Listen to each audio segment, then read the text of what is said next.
मैंने पिछली कथा में भी निवेदन किया था कि धन की तीन ही गति बताई गई है, दानम, भोगम और नाशा। या तो दान कर लीजिए या तो भोग में लगा लीजिए, नाश अपने आप हो जाएगा। हम जीवन भर धन कमाते रहें और एकत्रित करते रहें, विचार करिए जब हम जाएंगे तो धन अपने साथ लेकर जाएंगे। कोई भी कितना भी बड़ा व्यक्ति हो, करोड़ों अरबों खरबों रुपए कमा ले, लेकिन जाते समय एक भी रुपए साथ नहीं ले जा सकता। इसीलिए आवश्यकता से ज्यादा संग्रह न करें। हाथी को मैंने अपना गुरु बनाया, हाथी स्पर्श के चक्कर में मारा जाता है। हिरण को मैंने अपना गुरु बनाया, मछली को मैंने अपना गुरु बनाया। और इन सब की कथा बताने के बाद भगवान दत्तात्रेय कहते हैं कि ये जो जीव हैं, चाहे मछली हो, चाहे पतंगा हो, चाहे हिरण हो, चाहे हाथी हो, इन्होंने एक एक विषय का सेवन किया तो इनका पतन हो गया। और मनुष्यों के पास तो ये सारे विषय हैं, तो एक विषय का सेवन करने से उनकी हानि हो गई, पराजय हो गया। तो हम तो अपने इस शरीर से पांचों इंद्रियों से अलग अलग विषयों का सेवन किया करते हैं, तो हमारी क्या गति होगी, विचार करें। मैंने कुररी नामक पक्षी को अपना गुरु बनाया, बालक को भी मैंने अपना गुरु बनाया। दत्तात्रेय भगवान कहते हैं बालक को गुरु बनाया। अब बताइए, देखिए, सीखने की यदि आप में ललक हो, सीखने के प्रति समझ हो, तो सारी प्रकृति से आप सीख सकते हैं। कभी भी ये ना सोचें कि सामने वाले की आयु क्या है, जाति क्या है। यदि कुछ अच्छी बातें उनसे सीखने को मिल रहा है तो अवश्य सीखना चाहिए। अभी हम कुछ एक विशेष विषय की तैयारी कर रहे थे, पढ़ाई कर रहे थे,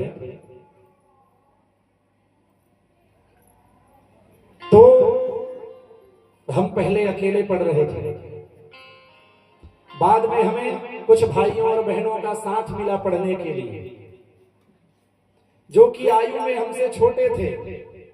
एक बहन का नाम आरती है, एक बहन का नाम जानकी है, एक हमारे भाई है तरुण है।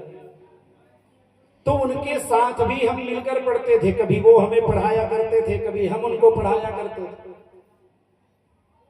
तो जीवन में जब आपको कुछ सीखना है तो आपको समर्पित भाव लाना पड़ेगा।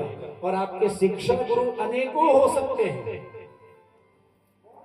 तब आप यदि ये विचार करते रहें, अरे ये तो आयु में मुझसे छोटा है, मैं इससे क्या सीख पाऊंगा, तो एक पंक्ति आती है कि सर्वः सर्वम न जानाति। सभी व्यक्ति सब कुछ नहीं जानते, सबको सब कुछ पता नहीं है। किसी को वेद मंत्र बहुत अच्छा आता है तो पुराण की कथा नहीं कर सकता।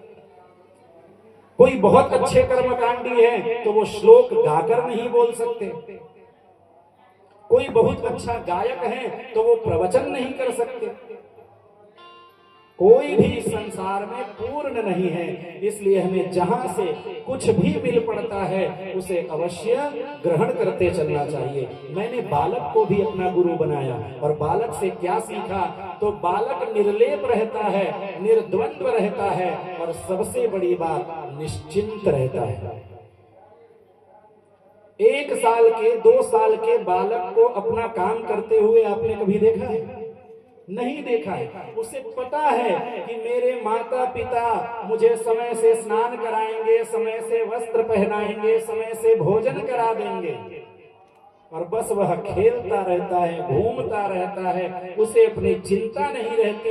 इसी तरह जो भगवान का भक्त होता है, जो संत होता है, वो अपने लिए कभी चिंतित नहीं रहता, क्योंकि श्री राम के भरोसे वो रहा करता है कि मेरे प्रभु जब गर्भ में मेरी रक्षा किए हैं, बाहर आया दांत नहीं थे तो भोजन के रूप में, माता का दुग्ध के रूप में मेरी व्यवस्था की है, वही प्रभु अब भी तो मेरी रक्षा करेंगे।